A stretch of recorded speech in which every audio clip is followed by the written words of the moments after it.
Bismillahirrahmanirrahim. Assalamualaikum warahmatullahi wabarakatuh. Jumpa lagi di channel YouTube Rivanista. Masih di sudut edukasi, belajar mudah dan menyenangkan. Bagaimana kabar adik-adik sekalian, khususnya siswa-siswi kelas 4? Semoga hari ini kita semua dalam keadaan sehat ya, karena dengan kondisi yang sehat tentunya kita bisa melakukan berbagai kegiatan yang kita inginkan.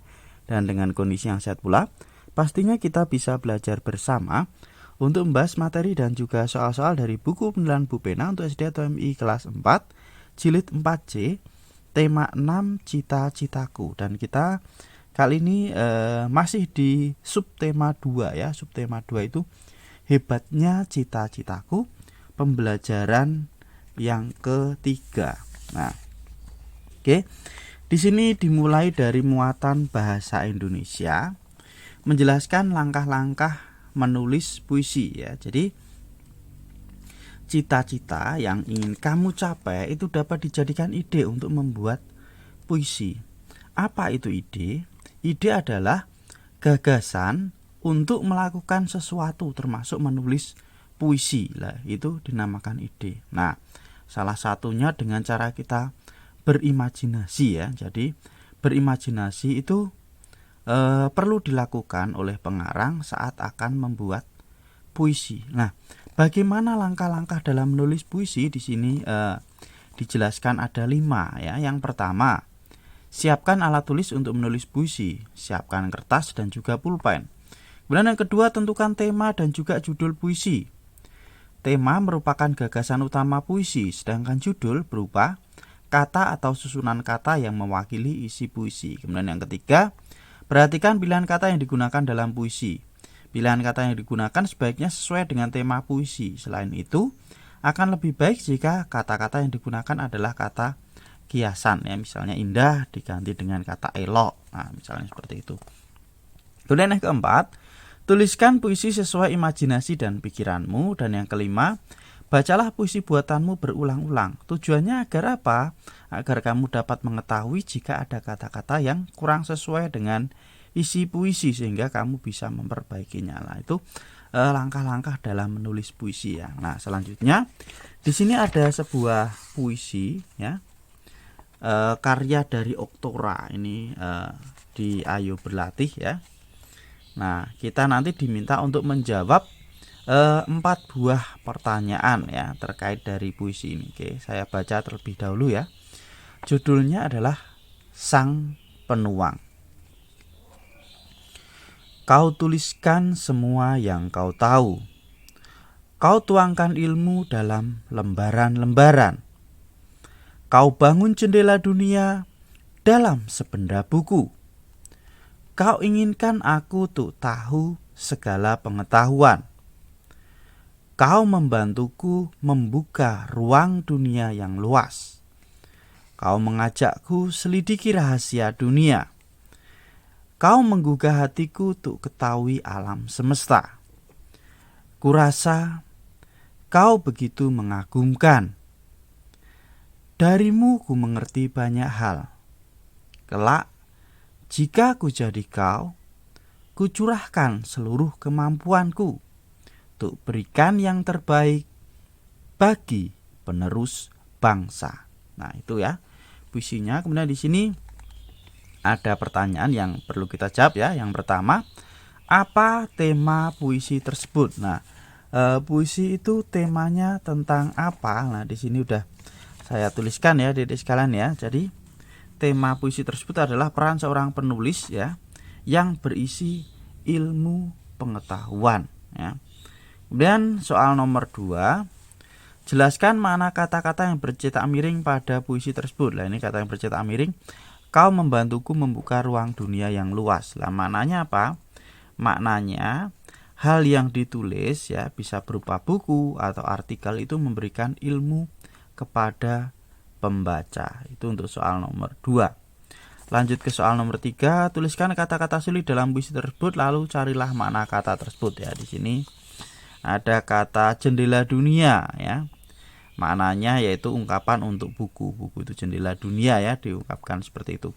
Kemudian ruang dunia itu halaman tempat berbagi segala jenis informasi. Rahasia dunia, hal-hal yang belum terungkap atau terpecahkan. Kemudian menggugah itu artinya membangkitkan atau menyentuh hati. Dan yang kelima alam semesta. Alam semesta itu maaf bukan kelima ya. Yang selanjutnya ini alam semesta. Alam semesta itu artinya adalah seluruh alam ya. Itu kata-kata sulit dalam puisi dan juga maknanya. Lanjut ke soal nomor 4, tuliskan puisi dengan tema yang sama sebanyak 1 bait. Ini tentang ilmu pengetahuan. Nah, di sini saya kasih 1 contoh puisi ya, 1 bait ya. Guruku, ini juga tentang ilmu pengetahuan ya tentunya. Nah, engkau sosok yang begitu mulia, rela menghabiskan waktu demi anak bangsa.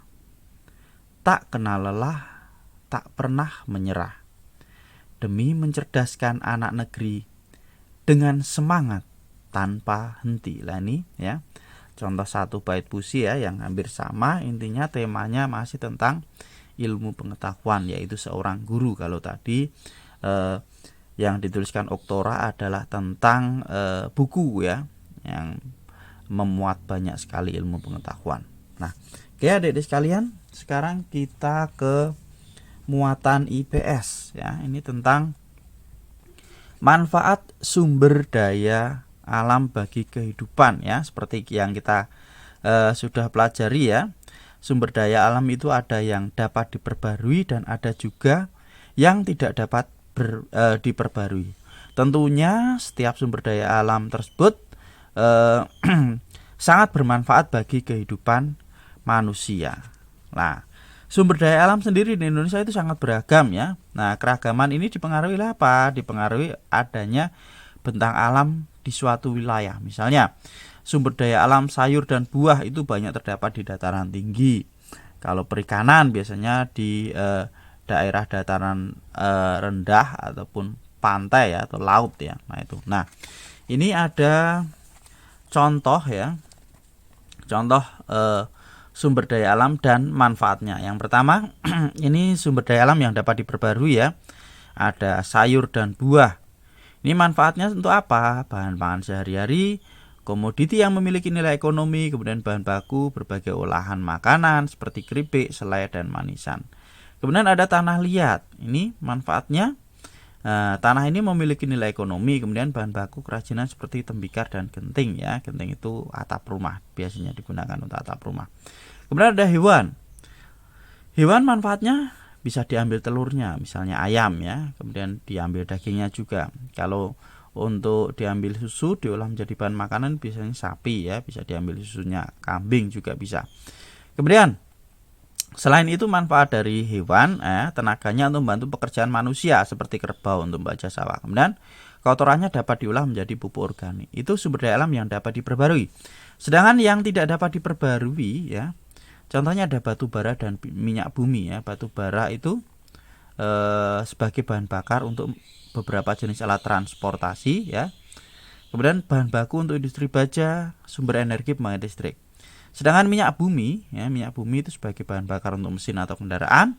Bahan baku yang dapat diolah menjadi gas seperti LPG dan juga penghasil serat untuk bahan baku tekstil yaitu nilon, itu dari minyak bumi. Nah, sekarang kita ayo berlatih ya. Di sini ada teks untuk menjawab soal di halaman berikutnya. Oke. Saya bacakan terlebih dahulu. Banjarmasin, kota 1000 sungai. Kota Banjarmasin adalah ibu kota Provinsi Kalimantan Selatan. Banjarmasin merupakan salah satu kota terpadat di Pulau Kalimantan. Selain itu, kota ini juga disebut sebagai kota 1000 sungai karena memiliki banyak sungai. Bagi masyarakat Banjarmasin, sungai menjadi pusat kegiatan mereka, terutama kegiatan transportasi dan perdagangan. Kota Banjarmasin terkenal dengan pasar terapungnya. Pasar terapung adalah pasar tradisional yang aktivitasnya dilakukan di atas air sungai menggunakan perahu. Oke, ini gambarnya seperti ini ya adik-adik sekalian ya, pasar terapung. Nah, masih ada kelanjutannya. Ya. Biasanya pasar terapung mulai ramai sejak subuh hingga menjelang siang. Barang dagangan yang dijual berupa buah-buahan, sayur-sayuran, dan kue-kue tradisional. Keunikan Pasar Terapung menjadi salah satu daya tarik Kota Banjarmasin bagi para turis dalam negeri dan luar negeri. Nah, sekarang di sini ada pertanyaan ya. Yang pertama, tuliskan sumber daya alam yang dimiliki Kota Banjarmasin berdasarkan tag. Nah, sumber daya alam yang dimiliki Kota Banjarmasin berdasarkan teks itu adalah ya di sini tadi sudah saya tuliskan ya. Untuk soal nomor 1 lah ini. Sumber daya alam yang dimiliki Kota Banjarmasin berdasarkan tag adalah sungai. Jawaban nomor 1 adalah sungai ya. Selanjutnya nomor 2, bagaimana masyarakat memanfaatkan sumber daya alam tersebut? Nah,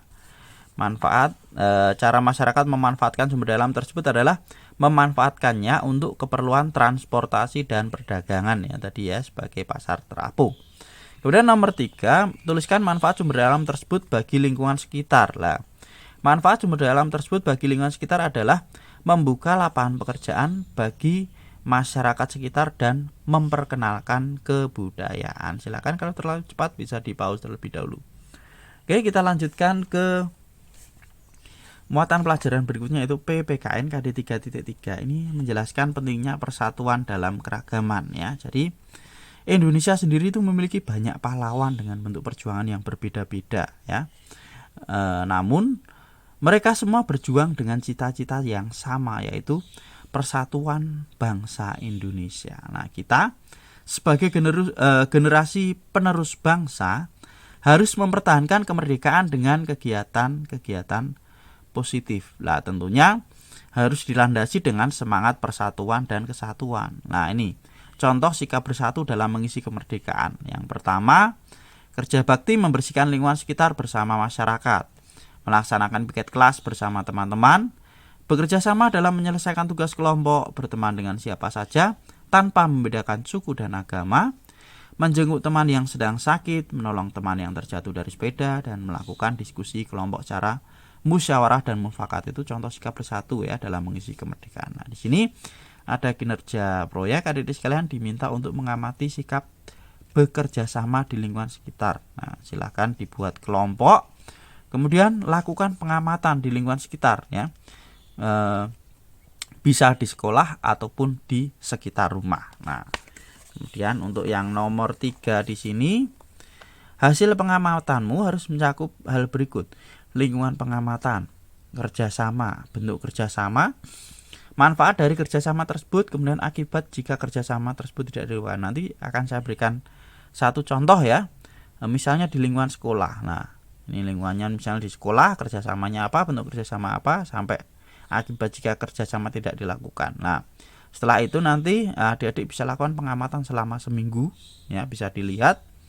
Kemudian hasilnya bisa ditulis dan dikumpulkan kepada Bapak dan Ibu guru di sekolah. Oke ya, ini yang nomor 3, berarti intinya yang nomor 3 yang adik-adik kerjakan ya. Saya berikan contoh yaitu di sekolah ya. Ini misalnya, jadi lingkungan pengamatan di sekolah. Nah, kerjasamanya yaitu piket kelas. Bentuk kerjasama seperti apa? Berbagi tugas. Misalnya ada yang menghapus papan tulis, ada yang mengelap kaca, ada yang menyapu. Lah, itu bentuk kerjasamanya ya, berarti berbagi tugas. Manfaatnya apa? Dengan adanya kerjasama tadi, pekerjaan akan cepat selesai dan kelas menjadi bersih dan nyaman ya untuk belajar. Akibat jika tidak kerjasama, kalau tidak ada kerjasama, maka pekerjaan menjadi lama, bahkan tidak akan selesai kalau tidak kerjasama, dan kelas menjadi kotor kalau tidak ada piket kelas atau mungkin kelasnya tidak dibersihkan. Nah, itu adik-adik sekalian ya untuk penilaian kinerja proyek. Nah, untuk pembelajaran 4 nanti akan kita bahas di video berikutnya ya. Terima kasih sudah belajar bersama, semoga bermanfaat. Dan yang masih ketinggalan bahasan sebelumnya bisa dilihat di playlist Bu Pena kelas 4. Saya rasa cukup sekian dan mohon maaf apabila ada kekurangan. Saya akhiri, wassalamualaikum warahmatullahi wabarakatuh.